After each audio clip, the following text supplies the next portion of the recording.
وما من دابۃ فی الارض الا علی اللہ رزقها،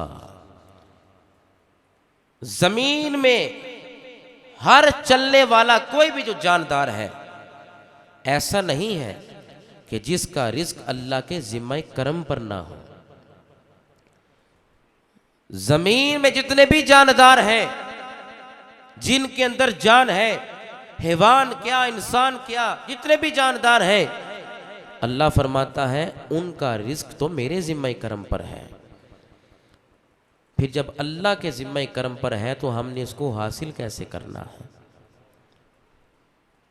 اللہ کی نافرمانی کر کے، نماز سے دور رہ کے، صرف جمعہ میں حاضر ہو کے استغفار کرنے سے اللہ راضی ہوگا؟ ایسا نہیں ہے۔ اللہ راضی تب ہوگا جب ہم اس کے احکامات کی پاسداری کریں گے، رزق تب دے گا جب ہم قرآن سے جڑ جائیں گے۔ جب اتنے انعامات ہیں، 4 آیتیں میں نے آپ کے سامنے عرض کی ہیں کہ ہر چلنے والے جاندار کا رزق اللہ کے ذمہ کرم پر ہے، شکر کرنے والے کو مالک کائنات وسیع رزق عطا فرماتا ہے۔ پھر اللہ رب العزت ارشاد فرماتا ہے جتنی بھی نعمتیں ہیں کائنات کے اندر میں نے تمہیں عطا فرمائی ہیں، بے شمار میری نعمتیں ہیں، شمار میں تم نہیں لا سکتے، اگر شکر کرو گے تو میں زیادہ رزق دوں گا۔ یہ تمام چیزیں قرآن کی آیات کو آپ نے سماعت کر لیا۔ جب اتنا خالق اپنے بندوں سے پیار کرتا ہے، محبوب کے امتیوں سے، پھر رزق کیوں تنگ ہے؟ سوال تو پیدا ہوتا ہے نا کہ اللہ کے ذمہ کرم پر ہے ہر جاندار کا رزق، تو جو شکر کرتا ہے رزق میں اضافہ ہو جاتا ہے، کیا پوری قوم ہی شکر نہیں کر رہی؟ سوال پیدا ہو رہا ہے۔ تو اس کا حل بھی قرآن نے بتایا، سورہ طٰہٰ اللہ ارشاد فرماتا ہے، اب توجہ سے سماع، اب خلاصہ بیان کرنے لگا ہوں۔ خلاصہ 4 آیتیں آپ کے سامنے عرض کی ہیں کہ اللہ رزق کیسے دیتا ہے، کس کو دیتا ہے۔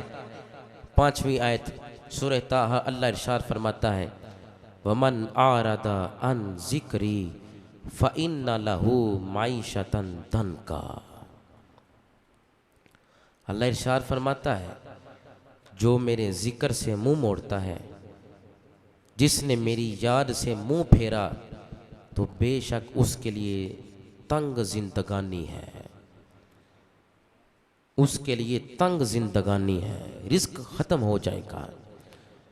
جو ذکر سے منہ موڑے گا، جو ذکر سے منہ پھیر لے گا، جو قرآن سے منہ پھیر لے گا، اللہ فرماتا ہے وَمَنْ أَعْرَضَ عَنْ ذِكْرِي، جو اعراض کرتا ہے، دور ہو جاتا ہے، ہٹ جاتا ہے، عن ذکری، میرے ذکر سے، میری یاد کو بھلا دیتا ہے، میرے قرآن سے دور ہو جاتا ہے، فَإِنَّ لَهُ مَعِيشَةً ضَنْكًا، میں اس بندے کا، اس قوم کا رزق تنگ کر دیتا ہوں۔ اب سمجھ آئیے کہ یہ بے موسمی بارشیں کیوں رہی ہیں؟ اب سمجھیو کہ یہ بے موسمی بارشوں کا سبب کیا ہے؟ اللہ قوم کو بھوکا نہیں مارنا چاہتا۔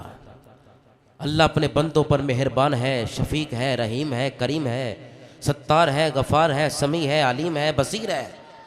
اگر وہ گھونسلے کے اندر ایک بے زبان پرندے کو رزق دے سکتا ہے، اگر وہ خالق انسانوں کے علاوہ جانوروں کو رزق دے سکتا ہے، اگر وہ خالق ایک پرندے کو بھوکا نہیں مرنے دیتا، تو سمجھنا چاہیے انسان تو بصیرت اور بصارت رکھتا ہے، انسان سمجھ رکھتا ہے، نالج رکھتا ہے، علم رکھتا ہے کی طاقت انسان کے پاس ہے، پھر رزق کیوں کم ہے؟